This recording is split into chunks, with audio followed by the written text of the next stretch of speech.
Hoje então vamos dar início a um outro tema. O nosso tema hoje é a patrística, filosofia dos padres da igreja, que vai do século I ao século VII.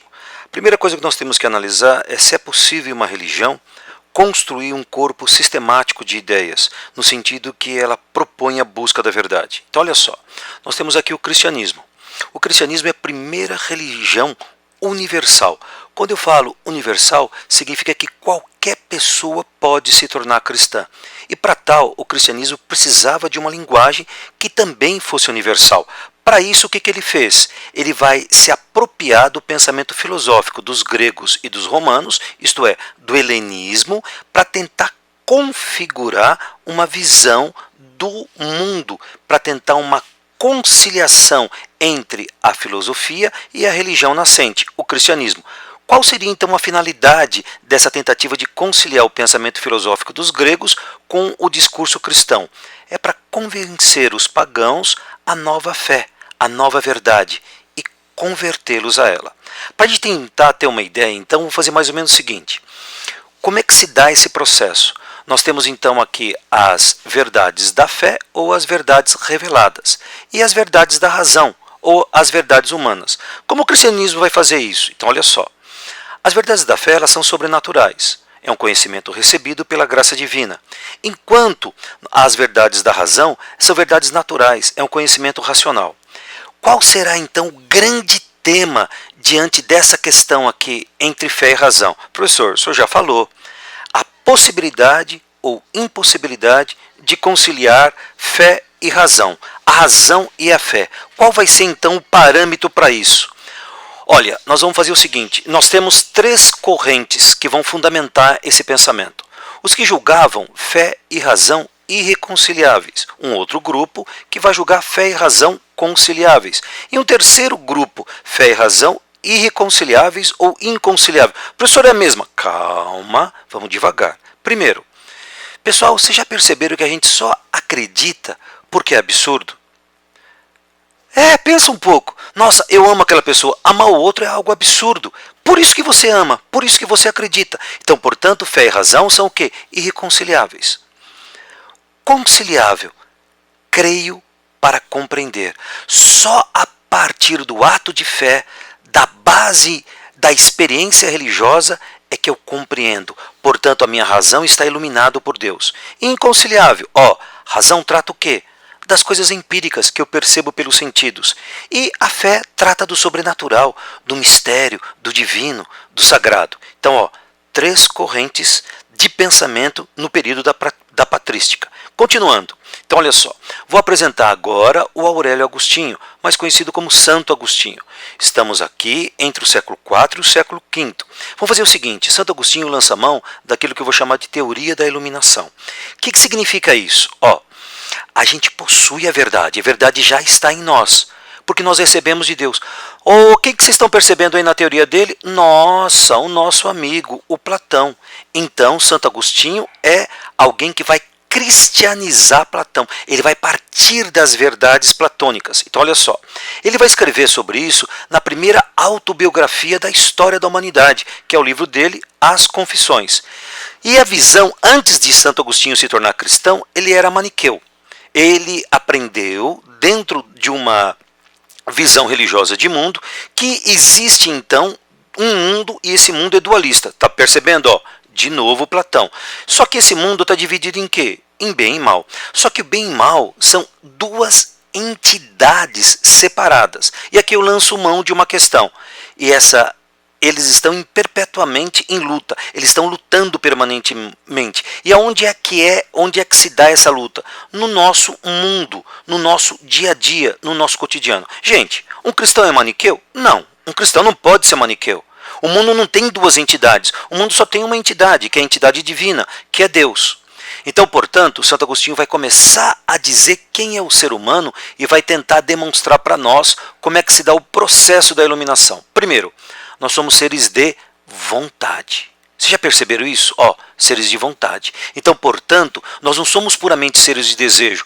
O nosso desejo se torna vontade na medida que nós o interpretamos pela razão. E podemos fazer o quê?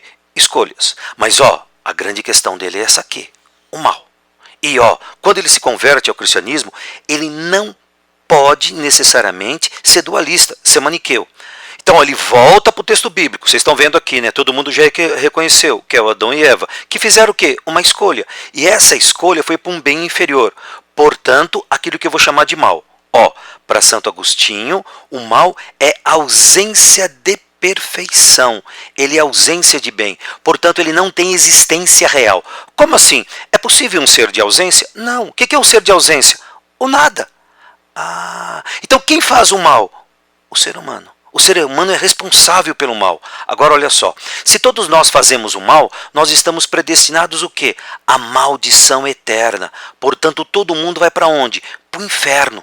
Não tem como. Professor, não é possível, Deus não salva. Calma, vamos entrar aqui para o outro fator, que é a graça. O que é a graça? A graça é a ação de Deus. Portanto, Deus faz o quê? Deus age. Deus salva quem Ele quiser, a hora que Ele quiser e como Ele quiser. Então a salvação depende do quê? Da nossa vontade. Porque a nossa vontade já está o quê?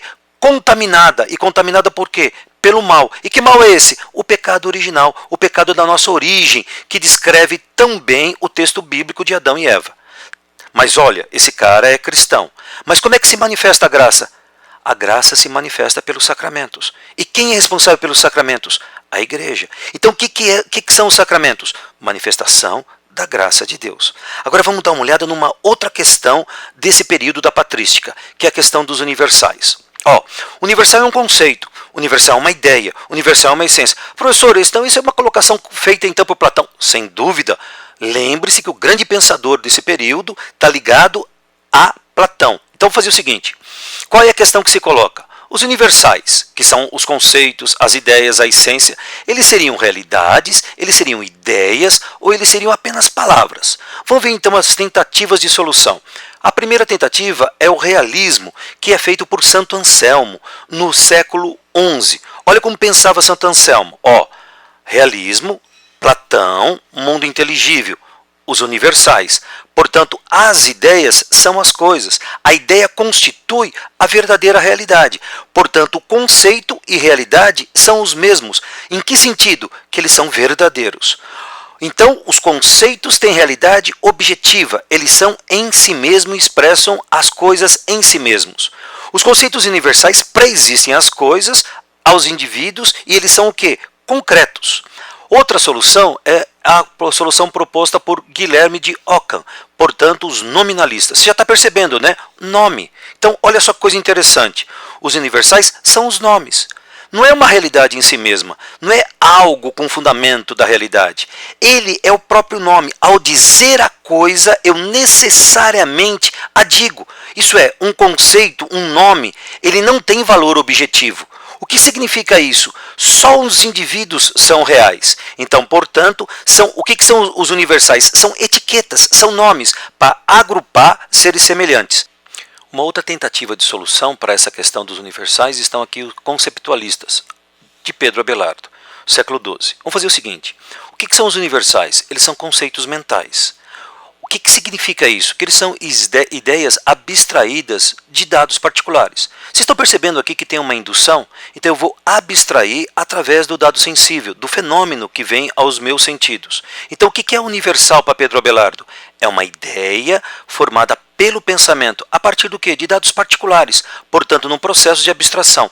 Vocês estão percebendo aqui já um outro filósofo? Sim, o Aristóteles, já de influência de Aristóteles. E para a gente ter com maneira mais clara isso, olha quem aparece agora, o realismo moderado. Com quem? Com Tomás de Aquino, que vai fazer o quê? Cristianizar Aristóteles. Olha só o que Tomás diz, os universais não preexistem as coisas, mas expressam uma natureza real, comum a todos os seres. E eles têm o quê?